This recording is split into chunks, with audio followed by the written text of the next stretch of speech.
Putik, may nang-answer na naman sa atin guys. Etong S5, Rom yung role niya.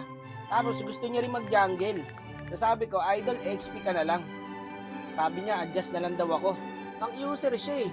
Tapos nag-show pa siya ng win rate tsaka matches. 2K matches, 50 win rate. Sa win rate pa lang, alam mo na walang magandang gagawin eh. Tapos sabi niya, manggugulo na lang daw siya kung ayaw namin mag-adjust. Mukha nga hindi siya nagbibiro guys kasi nagpranko siya rito. Manggugulo nga yan. Hindi niyo hero ng kalabang guys. So anong gagawin ng Gusion mo dyan? 50 win rate. 5 minutes later. Kaya ang hirap makaangat sa solo eh dahil sa mga ganitong klaseng player eh. So wala nag-XP sa amin. At dito, kinuha niya yung blue ko. So sabi ko, okay, makikipaglaro na tayo kay Idol.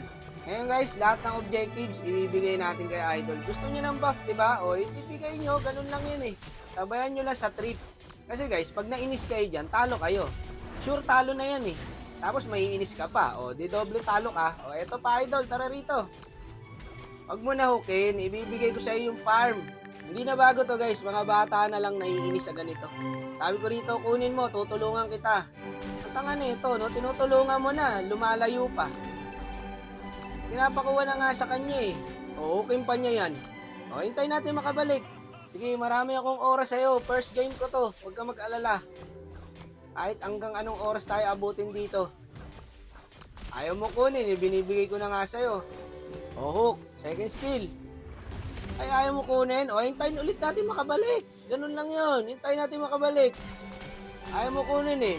O, pwesto ka na ulit.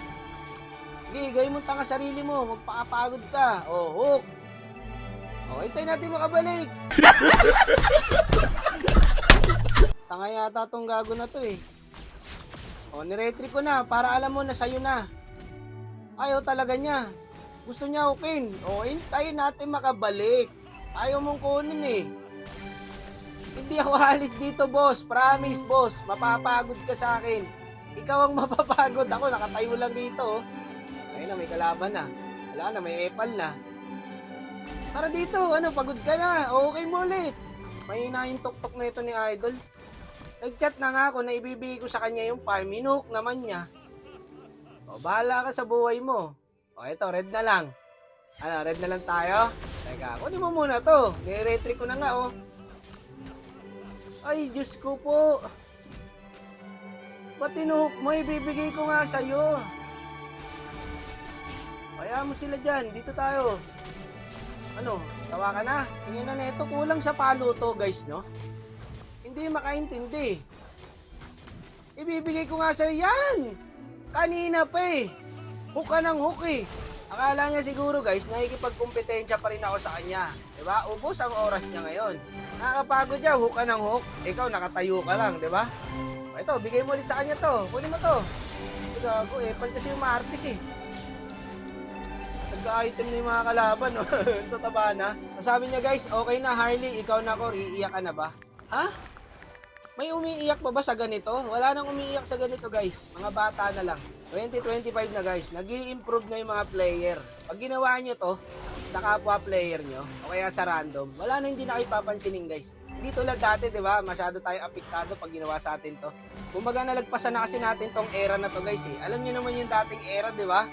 Yung kampi mo, kalaban mo. Yun talaga, mas malala yun. Doon, iiyak ka talaga. Pero kung ngayon nyo gagawin to, wala na, magbumukha na lang kayong tanga. Tulad niya, no? Hindi niya makuha yung blue, hindi ko naman kukunin. Pinuhook pa niya. Ngayon niya lang napansin na binibigay ko pala sa kanya. Ganun siya katanga. Ngayon niya lang napansin na binibigay ko pala sa kanya. Kanina pa kami rito, hook siya ng hook. Ibibigay ko na eh, hinuhook pa niya eh. Hindi siya nakakainis guys eh. Sayang lang yung laban. Kasi tignan mo, ang babait ng kakampi oh. Try namin, best namin. Sayang, matino pa naman sana kampi guys. Yun lang yung nakakapanghinayang guys. Yung oras, tapos sayang yung game kasi magandang laban pa naman sana to. Magagaling yung kampe. Wala na, hindi na ako buwabawas pre oh. Wala akong damage. Okay na rin to guys, mag-donate tayo ng star sa kalaban. Pero ang iniisip ko, yung mga nadamay. Yung mga kakamping nadamay guys. Tandaan nyo yung IG ng Franco guys, nireport ko na rin yung account niya kay Moonton. Sa akin kasi guys, okay lang. Eh paano naman yung mga susunod na player na kakanserin niya? Kawawa naman, di ba? Kaya mas magandang i-report na lang talaga. Okay, mabalik tayo sa game guys. At dito, nakuha ko yung Lord. Hindi kasi rumetry yung Martis guys. Akala niya walang contest. Patay na ako rito. Wala pa akong damage. Ay hindi, masakit-sakit na ako kahit pa paano.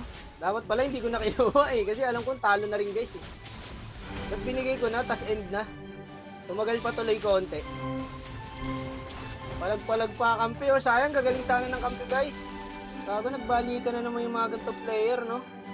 Wala nang ganito, guys, eh. Yung mga nagre-reset ng buff. Hindi na ginagawa yan, pre. Dati, napakarami. Ngayon, wala na. Inayos na ni Moonton. Tapos ngayon, naglalabasan na naman sila. No problem. Enjoy mo na tong account mo, boss. Kasi hindi mo na mabubuksan yan. Nireport ko na kay Moonton, guys. Tapos dito, cancer pala talaga siya. Kasi nung nireport ko siya, guys, reported na siya sa una niyang laban. Ayan, no? So, ibig sabihin, talagang nanganganser siya. Okay, boss, sana na-enjoy mo yung huling game mo sa account mo. Thank you for your service. Gumawa ka na ulit ng bagong account. Ito po ang kanyang account, guys. 50 win rate, highest rank. Gusion God na may 2K matches, 50 win rate. Magbabay ka na sa account mo, boss.